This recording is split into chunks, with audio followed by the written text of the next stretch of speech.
안녕하세요. 방유경 변호사입니다. 오늘 오랜만에 이제 유튜브를 촬영하게 되었는데요. 최근에 이제 사회가 많이 시끄럽잖아요. 이 계엄과 그 다음에 이제 탄핵 정국에 있어서 이거에 대해서 저는 정치적 견해를 최대한 빼고 헌법과 법률에 근거한 팩트 체크만 좀 해드리려고 이 영상을 촬영하게 되었습니다. 변호사로서 뭘 할 수 있을까 이제 고민을 하다가 이런 헌법과 법률에 근거한 팩트 체크 이런 게 이제 법률 전문가인 변호사가 할 수 있는 역할이라고 생각을 하기 때문에 영상을 촬영하게 됐는데요. 최대한 이해하기 쉽게 설명하기 위해서 노력을 해보려고 해요. 우선 많이 이제 뉴스를 보신 국민 여러분들은 많이 파악이 되셨겠지만 계엄에 대해서 간단히 체크를 하면 우선 이 계엄은 헌법 77조 상에 이제 규정이 되어 있는데 이제 실질적인 요건과 절차적 요건 두 가지를 볼 수 있어요. 일단 실질적인 요건은 전시, 사변 또는 이에 준하는 국가 비상사태에 한해서 발동할 수 있다라고 되어 있는데 사실 이제 여기서 문제되는 거는 사실 지금 우리나라의 상황은 전시사변은 당연히 아니죠. 이에 준하는 국가 비상사태에 이게 과연 해당이 되는가라는 부분인데 이에 준하는 국가 비상사태라는 거에 대해서는 사실 전시나 사변에 해당하지 않는 경우로서 군중이나 집단 또 자연적 재난 이런 걸로 사회질서 교란 상태가 발생해서 어떤 병력을 투입해서 뭔가 이거를 해결해야 하는 이런 상황인 경우를 말하는 거예요. 그래서 사실 또 이제 수단적으로도 이 국가 비상사태라고 할 수 있는 경우에도 경찰력만으로 비상사태를 극복할 수 있을 때에는 또 계엄을 선포할 수 없다라고 그 해석하는 것들이 이제 사실 법적인 주요 견해이기 때문에 사실 이 실질적 요건에 대해서도 계엄을 과연 선포할 수 있는 상황이었느냐 이 부분은 당연히 좀 논란이 될 수밖에 없습니다. 근데 이런 실질적 요건에 있어서는 어쨌든 이에 준하는 국가 비상사태라는 게 법조문에 빡 이렇게 명시되어 있는 건 아니니까 뭐 이거에 대한 부분은 그렇다 치더라도 어쨌든 계엄에 대해서 또 그 헌법 77조 4항, 5항에 보면은 명시적인 절차적 요건들이 명시돼 있어요. 4항을 보면 대통령은 계엄을 선포한 때에는 지체 없이 국회에 통고하여야 한다. 라고 규정이 되어 있는데 이제 우리가 알다시피 이번 계엄 선포는 대국민 담화의 형식으로 이제 기습적으로 이루어진 후에 어떤 대통령이 국회에 통고하는 이런 절차는 우리가 본 적이 없죠. 그래서 일단 헌법 77조 4항, 그러니까 법조문에 명확히 나와 있는 문구예요. 그거는 지키지 않았다라고 판단을 할 수밖에 없고 그 다음에 헌법 77조 5항을 보면 이제 국회의원들이 계엄에 대해서 당연히 이 계엄이 옳으냐 그르냐에 대해서 의결을 할 수 있는 권한을 명시하고 있어요. 그래서 국회가 제적위원 과반수, 제적위원이라는 거는 국회의원 지금 있는 그 국회의원 전체 수를 말합니다. 300명이죠. 300명 중에 과반수니까 150명 이상이 해야 된다는 얘기예요. 과반수의 찬성으로 계엄의 해제를 요구한 때에는 대통령은 계엄을 해제해야 한다라고 규정이 되어 있어요. 그러니까 국회의원들이 반드시 이걸 의결을 거칠 수 있게 해야지 국회의원들이 이 의결을 할 수 없도록 하는 거는 당연히 계엄에 대해서 헌법이 요구하고 있는 절차적 요건을 위반하는 거죠. 네, 알다시피 이제 뉴스들을 봤을 때 물론 이제 뭐 대통령이나 여당의 입장은 국회의원들을 막으려고 한 적이 없다라고 하고 있지만 이제 당시에 지시를 받은 뭐 국정원 차장이라든지 뭐 계엄군들 이런 계엄군들 뭐 이렇게 지휘관분들도 있고 완전히 이제 당시에 출동했던 그 밑에 뭐 병장급이나 이런 군인분들도 그 증언을 하신 분들도 있고 이런 증언에 따르면 국회의원들을 끌어내기 위한 행위가 있었다라고 판단이 되죠. 그렇게 되면 이제 헌법 77조 5항을 명백히 위반한 거예요. 그래서 이 상황상 요건상 과연 계엄을 할 수 있었냐는 차치하더라도 어쨌든 간에 헌법에 규정하고 있는 77조 4항, 77조 5항 절차적 요건은 무조건 위반했다라고 볼 수밖에 없습니다. 자, 그러면 이런 좀 문제가 있는 계엄 선포 때문에 이제 대통령을 탄핵할 것이냐 말 것이냐 지금 온 나라가 시끄러운 상황이죠. 그래서 어제 이제 촬영일 기준으로 어제인데요. 어제 탄핵소추안이 첫 번째로 발의가 됐고 이거에 대해서 이제 국회 본회의가 열렸습니다. 그런데 투표 불성립이 성립했어요. 탄핵은 국회의원 제적위원회 국회의원 전체 수를 말한다고 했죠. 3분의 2 이상, 즉 300명 중에 3분의 2, 200명 이상이 찬성할 때에만 탄핵을 시킬 수 있습니다.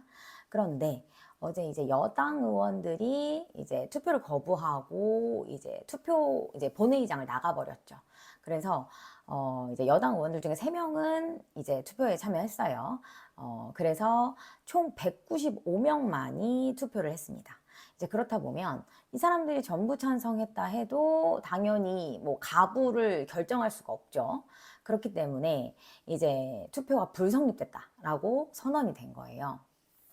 그러면 이제 이렇게 탄핵이 불성립된 상황에서 이제 여당은 이렇게 이야기를 하고 있어요. 이제 여당 당대표와 국무총리가 함께 이제 대국민 담화를 발표를 해서 대통령을 사실상 직무에서 배제시키고 실질적인 일은 국정 운영을 차질 없게 하겠다 그러면서 이제 뭔가 국무총리가 직무를 대행할 것처럼 이야기를 하고 있지만 뭐 사실 또 그게 완전히 그렇게 될지는 또 미지수고 어쨌든 간에 이제 이야기하는 헤드라인만 보면 대통령을 사실상 직무에서 배제시키고 여당 당대표와 국무총리 등이 이제 여러 가지 논의를 거쳐서 국정을 운영하겠다라는 식으로 이제 이야기를 하고 있어요. 그러면 이렇게 대통령을 직무에서 사실상 배제한다. 이 말이 과연 가능하냐? 법적으로 가능하냐? 법조문 팩트 체크를 해보면 그렇지 않다라는 거예요. 대한민국 헌법 제71조를 보면 대통령이 결의되거나 사고로 인해서 직무를 수행할 수 없는 때, 이때에만 국무총리, 그 다음에 법률이 정한 국무위원회 순서로 그 권한을 대행한다라고 하고 있습니다. 여기서 권위라는 건 뭐냐면 자리가 비었다라는 뜻이에요. 자리가 빈다는 게 무슨 말이냐면 쉽게 얘기해서 저희가 어제 탄핵시키려고 했죠. 대통령이 탄핵되면 그 즉시 직무가 정지되거든요. 그게 바로 권위예요. 자리가 빈 거죠. 그래서 대한민국 헌법 제68조 2항을 보면 대통령이 결의된 때 또는 대통령 당선자가 사망하거나 판결, 기타의 사유로 그 자격을 상실한 때 이때에는 60일 이내에 후임자를 선거한다라고 돼 있어요. 그러니까 쉽게 얘기하면 대통령이 탄핵돼서 권위, 자리가 비게 되면 60일 이내에 다시 대통령 선거를 해서 대통령을 새로 뽑아야 합니다. 이게 지금 대한민국 헌법 제71조 68조 2항 기본을 제가 설명을 드린 거예요. 자, 그러면 대통령이 지금 탄핵을 거치지 않고 아직 직무 정지가 되거나 지금 자격을 상실한 게 아니에요. 근데 그 직무를 사실상 배제하는 방법, 헌법에도 없고 법률에도 없습니다. 이거는 그냥 본인들이 그렇게 하고 싶다라고 희망사항을 얘기한 거지 법률적으로 우리나라 법률 체계상 가능한 시스템이 아니에요. 그리고 이 대한민국 헌법 제68조에서 대통령이 결의되면 그러면 이제 아까 말씀드린 것처럼 71조에 따라 국무총리, 법률이 정한 국무위원회 순서로 누군가가 대통령의 권한을 대행하지 않습니까? 이때 60일 이내에 후임자를 선거하게 되어 있어요. 이걸 아예 법률도 아니고 우리나라 근간인 헌법에 규정이 되어 있습니다. 왜 이렇게 규정이 되어 있냐면 우리나라는 민주주의 국가잖아요. 대통령이라는 것은 국민이 투표로 국민의 뜻을 이제 투표로 모아서 국민이 뽑아준 헌법기관, 어떻게 보면 가장 큰 권력을 가진 대통령이라는 자리에 있는 사람은 국민의 뜻에 의해서 뽑혀야 되는 사람이에요. 대통령의 모든 권력과 권한은 국민이 뽑아줬기 때문에 나오는 겁니다. 근데 대통령의 권한을 대행하는 국무총리 혹은 그 다음 순서의 국무위원들은 국민이 뽑아준 사람들이 아니에요. 국민이 뽑아준 대통령이 임명한 어떤 행정 처리를 하라고 그 대통령이 임명한 자리에 있는 사람들이잖아요. 그렇기 때문에 이 사람들이 권한 대행을 하는 시간은 최대한 짧게 규정을 한 겁니다. 그래서 60일 이내에 다시 국민들의 뜻으로 대통령을 뽑아야 한다라고 헌법에 명시되어 있는 거예요. 그러면 결론적으로 요약을 하면 지금 대통령을 탄핵을 거치지 않고 직무를 사실상 배제한다라는 방법은 우리나라 헌법과 법률상 그 어떤 근거도 없는 주장이고, 그 다음에 대통령이 이렇게 직무에서 배제된 때, 그러니까 탄핵을 통해서 배제가 되는 게 맞는 거고, 이렇게 직무에서 배제돼서 권한대행이 대통령의 역할을 대신할 때에는 최대한 그 기간을 짧게 60일 이내에 다른 대통령을 뽑아야 합니다. 왜냐하면 우리나라는 민주주의 국가니까 국민의 뜻에 따라서 선정된 사람만이 그 권한과 권력을 행사할 수 있는 것이지, 절대로 권한 대행이 몇 개월 동안 무한정 기간을 자기 마음대로 정해서 이렇게 국정을 운영할 수는 없는 겁니다. 그래서 이 부분을 꼭 말씀드리고 싶어서 이야기를 한 거고, 어떤 분들은 제가 방금 찍은 영상 내용이 정치적 견해를 담은 게 아니냐라고 판단하실지도 모르겠어요. 근데 조금만 객관적인 견해를 가지고 제가 말씀드린 법조문을 찾아보신다면 정말 팩트만 말했구나라는 걸 아실 수 있습니다. 네이버에 대한민국 헌법 치시면은 그 법제처 사이트에서 우리 누구나 법조문을 볼 수 있어요. 헌법 제68조 2항과 헌법 제71조 찾아보시면 됩니다.